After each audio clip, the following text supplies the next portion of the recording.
In example 20.2, we are being asked to use the properties of logarithms to condense the logarithmic expression.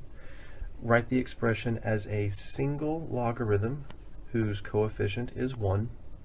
And then there's the line where it says, where possible, evaluate logarithmic expressions without a calculator.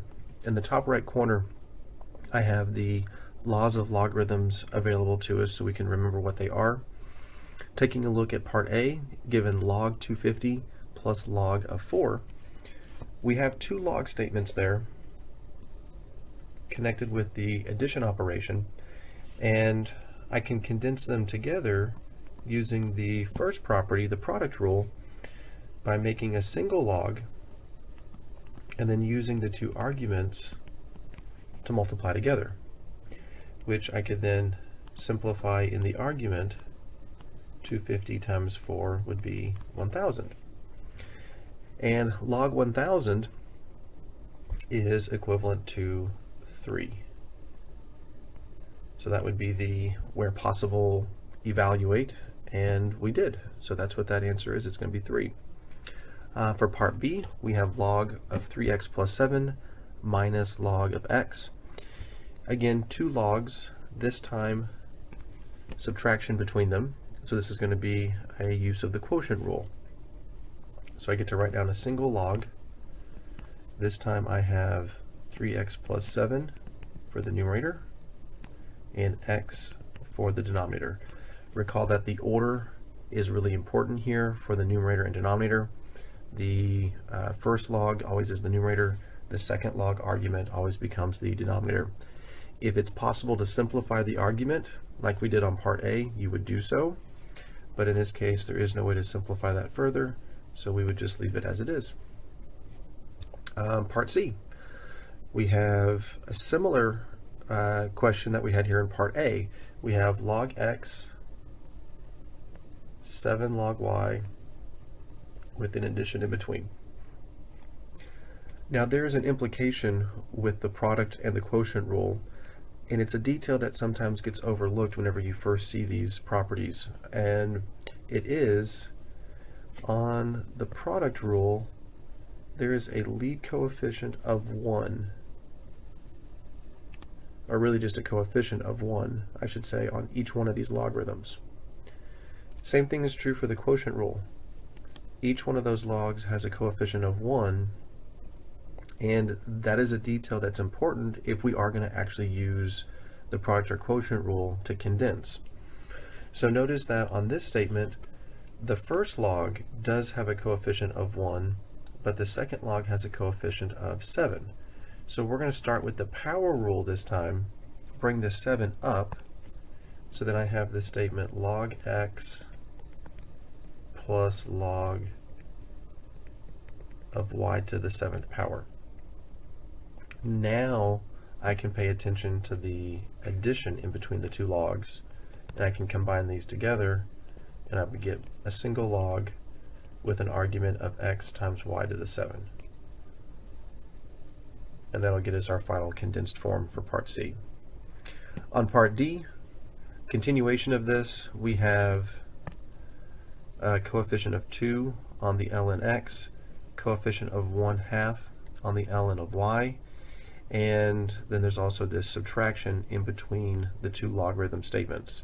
So I'm not going to worry about the subtraction for the moment. I'm just going to focus on the coefficients and bringing them up as a power.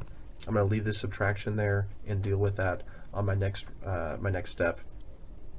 So this is going to be the natural log of x squared minus the natural log of y to the 1/2.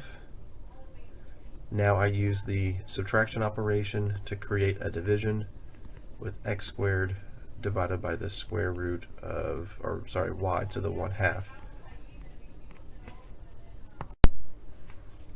You can also write this using a square root. Natural log of x squared divided by the square root of y. Either one of those would be an acceptable final answer.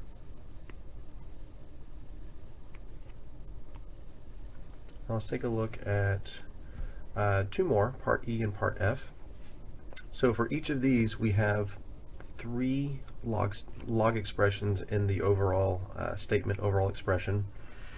Now for part E, before I really worry about dealing with the three different logs, let's take care of the powers first. So that's going to be 4, 7, and 3. So that's going to be ln of x to the 4 plus ln, don't need a parenthesis there, ln of y to the 7 minus ln of z to the 3rd.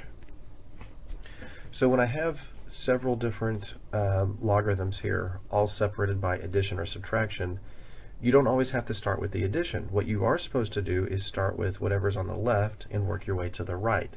So that means I'm going to start with condensing the first two logs. Now it just so happens that there is addition between them, so I'm going to condense them using the product rule.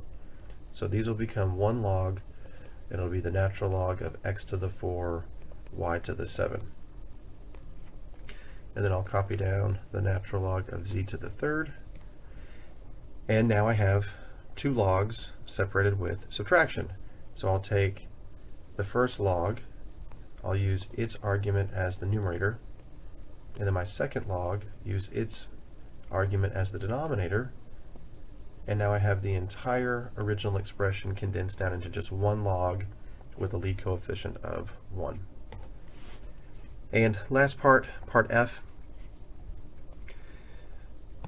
we have a 1/3 coefficient. We also have a 2 coefficient, but there is also a grouping symbol with these parentheses around the two logs at the beginning. So what that implies is that the coefficient of 1/3 is supposed to be distributed to both of the logs that are in that grouping symbol. So in other words, this 1/3 is going to be the power on the x, and it's also going to be the power on the y. And then 2 will come up to be the power on the x plus 1. So let's go ahead and write these out. We'll have log base 4 of x to the 1/3 minus log base 4 of y to the 1/3 plus log base 4 of x plus 1 squared. Once the powers are taken care of, you'll see that you have both subtraction and addition going on here. You don't have to start with addition. In fact, it would be inappropriate to start with addition. You should be going from left to right. So if we go left to right, we'll start with the two logs with the subtraction between them. I'll write that as a single log. X to the 1/3 will be the numerator, and then y to the 1/3 will be the denominator. Copy down log base 4 of x plus 1 squared. And now I'll do one final condensing step where I multiply these two arguments together, and I would end up with x to the 1/3 times x plus 1 squared, all divided by y to the 1/3. And there's our single log with the coefficient of 1.